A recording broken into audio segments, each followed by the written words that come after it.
Welcome to News and Books, where we dive deep into stories shaping aviation, policy, and technology. I'm your host, Eric. This week, turbulence on the ground, not in the air, as the U.S. Federal Aviation Administration issues a stark warning. If the government shutdown continues, air traffic services could be reduced as early as Friday. What does this mean for global aviation, flight safety, and the already strained airline industry? Joining me is aviation policy analyst Grace Mwangi. Grace, welcome. Thanks, Eric. It's great to be here, though it's definitely not great news for the aviation sector right now. Those twilight control towers aren't just symbols, they're lifelines. Behind every screen and taxi light is a team coordinating thousands of decisions each minute, keeping aircraft separated and passengers moving safely. Let's start with context. The U.S. government shutdown, or partial shutdown, has become an almost familiar political standoff. But when it drags on, as it's doing now, critical services begin to feel the strain.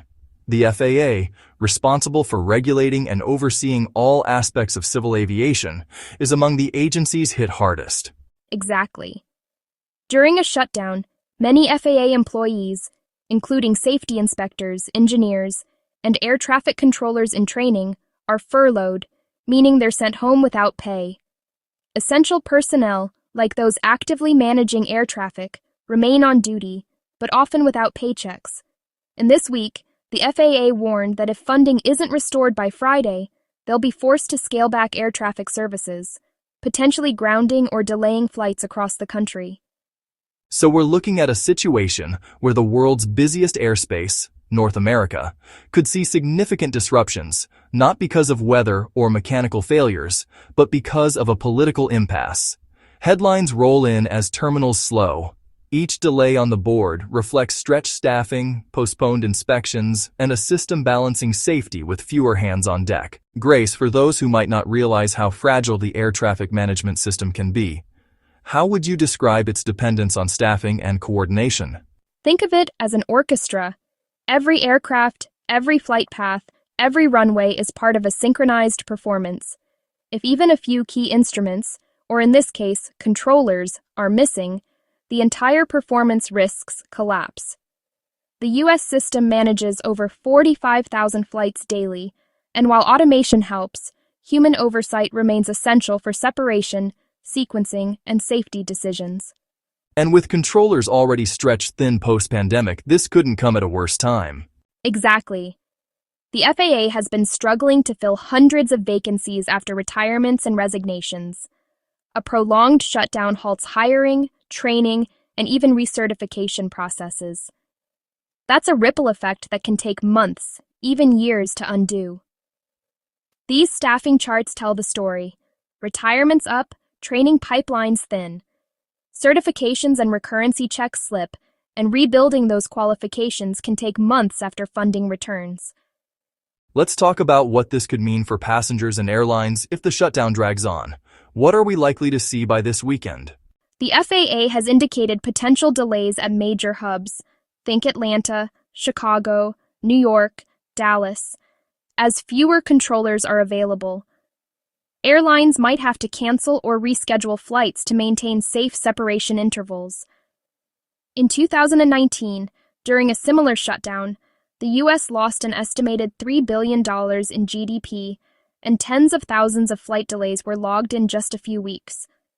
That's massive. And considering how interconnected the global aviation network is, any slowdown in U.S. airspace affects flights coming from Europe, Asia, and even Africa. Absolutely. Airlines depend on tight schedules for aircraft rotation and crew hours.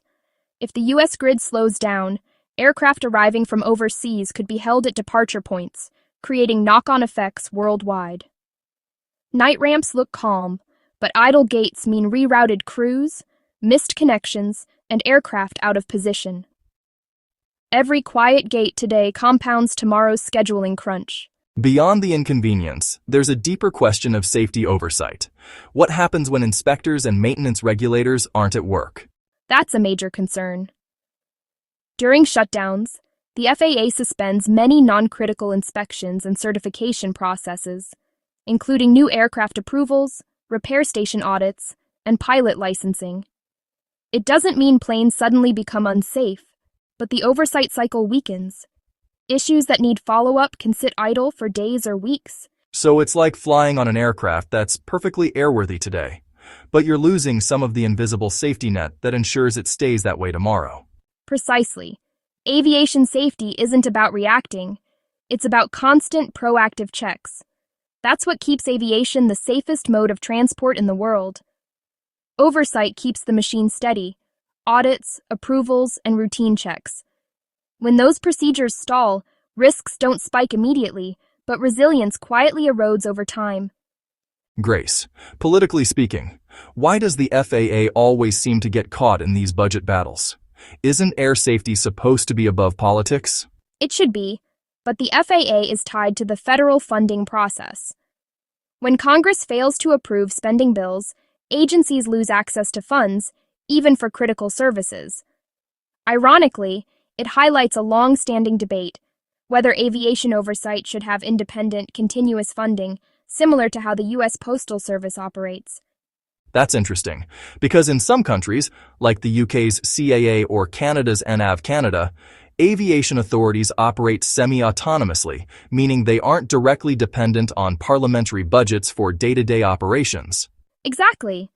Many experts argue the U.S. should consider similar reforms to protect the aviation system from political gridlock. As we wrap up, if Friday arrives and there's no deal, the skies may stay safe, but slower. The FAA's warning is a reminder that aviation isn't just about aircraft and airports. It's about the people and institutions behind them. And when those systems falter, the entire global network feels the tremor. Grace, any final thoughts? Just that aviation thrives on stability, whether it's air pressure, weather, or governance. The longer this shutdown continues, the harder it will be to restore the balance that keeps the world moving safely and efficiently. Well said. That's it for today's episode of News and Books. I'm Eric, joined by aviation analyst Grace Mwangi. If you found this discussion insightful, don't forget to like, subscribe, and share it with your fellow aviation enthusiasts. Until next time, stay informed, stay safe, and keep your eyes on the skies.